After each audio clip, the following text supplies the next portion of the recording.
Hindi ko lubos akalain na darating pala yung panahon. Lilisanin namin yung lugar kung saan akala ko lahat ng mga taga roon ay kaibigan. Sa dulo ng baryo malapit sa karagatan, ramdamang maalat na simoy ng hangin sa paligid. Naroon ang palaisdaan na inalagaan naming mag-asawa. Ang nagmamay-ari ng lugar, si Israel at Merly.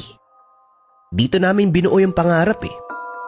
Sila ang nagmamay-ari ng lugar, kami naman ang nag-aalaga at nagbabantay.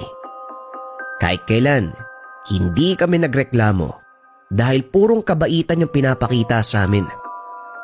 Kaya naman nung kumalat yung balita sa baryo na aswang daw yung amo namin, aba, talagang kami yung tumindig para ipagtanggol sila sa lahat ng tao. Hanggang sa dumating yung isang araw eh. Hindi ko makakalimutan yun kasi umuwi yung isang kamag-anak nila. Doon na nagbago yung lahat. Tanghaling tapat nang dumating yung mag-asawa sa lugar tapos nasa malayo lang yung kamag-anak nila. Meron silang dalang pagkain, adobong pusit. Paborito nga namin mag-asawa yun eh. Nakakapagtaka kasi tuwing magdadala sila ng pagkain noon, talagang sabay-sabay kaming kumain sa bahay. Pero ng mga oras na yun, ayaw talaga nila. Tapos yung mata ng mag-asawa parang aligaga. Parang hindi sila mapakali. Habang yung kamag-anak nila, nakatitig lang sa malayo. Hindi na lang namin masyadong pinansin kasi sobrang bango ng ulam, talagang gustong-gusto na naming kainin. Kaya naman pag-alis ng mag-asawa, dali-dali kaming pumunta sa lamesa. Nilantaka namin yung adobong pusit. Sa bawat pagsubo namin, talagang ramdam mo yung sarap. At saka, parang hinihigop yung lalamunan mo.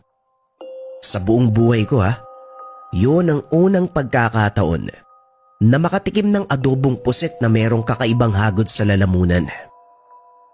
Pagkatapos nun, doon na nagsimula yung pagbabago. Ilang araw yung lumipas, bumigat yung katawan ko eh. Parang sobrang hirap kumilos pero wala naman akong sakit. Kada gagalaw ako, ang bilis kong hingalin, para bang merong sumasakal sa akin. Ang nakakapagtaka, kapag sumasapit naman yung dilim, nagiging magaan yung pakiramdam ko. Nawawala yung lahat ng sakit saka sobrang aktibo. Pansin ko nga din lumakas yung pandinig at pandama ko eh. Yung tipong simpleng kaluskos lang, nararamdaman ko na sa paligid. Isang madaling araw, nagising yung panganay kong anak. Nakita niya daw akong nakaupo sa hagdan. Nakatingala, nakabuka yung bibig. Tapos tumutulo daw yung laway ko.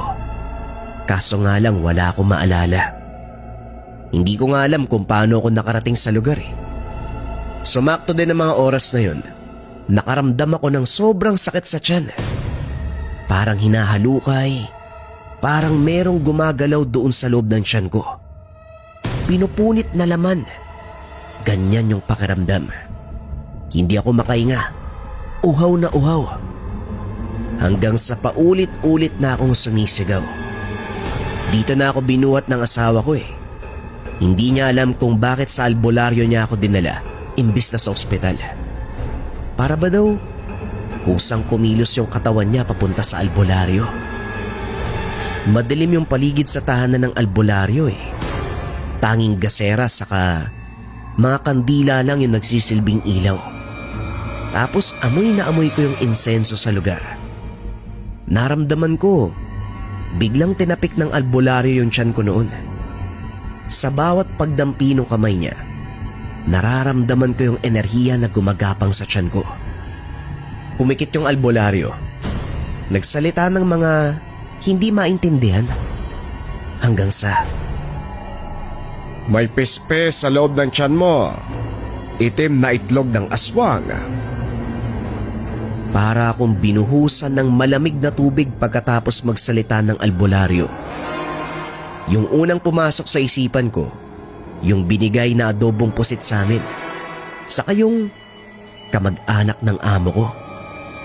Mabilis yung kilos ng albularyo noon.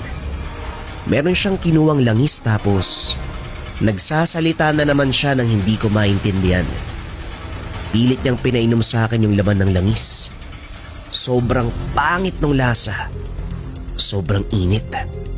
Parang sinusunog yung lalamunan ko papunta sa tiyan eh. Talagang ang sakit sa pakiramdam. Ilang sandali pa. Mula sa tiyan ko ramdam ko na merong kumikilos. Mula sa tiyan papunta sa dibdib. Hanggang sa lalamunan ko, makikita mo dun. Merong bumabakat. Paakyat palabas sa bibig ko. Isang peraso na purong itim na itlog. Bago pa bumagsak sa lupa yung itlog, sinalo ng albularyo yung itim na itlog gamit ng bao na merong apog. Mabilis niyang nilagyan ng langis yung loob ng bao tapos sinindihan. Hindi ko makakalimutan yung nakita ko noon. Naglabas ng malakas na itim na usok yung itlog na nasilaban ng apoy. Kasabay niyan, nakakakilabot na angil yung pumalahaw sa buong lugar. Kinabukasan, bumalik pa kami sa bahay ng mga amo namin. Ang unang nagpakita, yung weirdong kamag-anak. Tapos saka lumabas yung dalawa.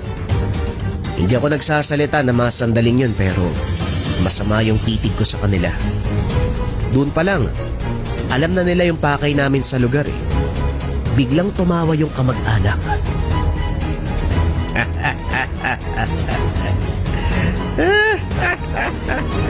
Sayang. Kasabi ka na sana. Pero malakas ang asawa mo. Hindi tinabla ng sumpa.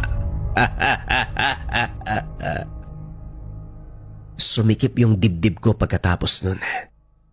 Kaya naman umuwi na lang kami mag-asawa. Dali-daling nag-ayos sa mga gamit pero inabutan pa rin ng dilim bago makalis sa lugar. Sa uling sandali, sinulyapan ko yung tahanan. Nakatayo yung tatlo sa labas eh. Nakatitig sa amin. Pero yung itsura ng dalawang amo namin, alam niyo yung parang wala sa sarili. At yung lalaking si Rigor, yung kamag-anak nila, nakatitig sa amin habang nakangiti ng nakakaloko. Ano bang oras? Pwede kayong bumalik dito. Malaking bagay ang natutunan namin mag-asawa pagkatapos nun. Hindi lahat ng may tuturing na kaibigan, kabutihan ang ibibigay. Hindi porket nagpakita ng maganda, mabuti na ang kalooban. Kayo sa palagay nyo, masama ba talaga yung mag-asawa?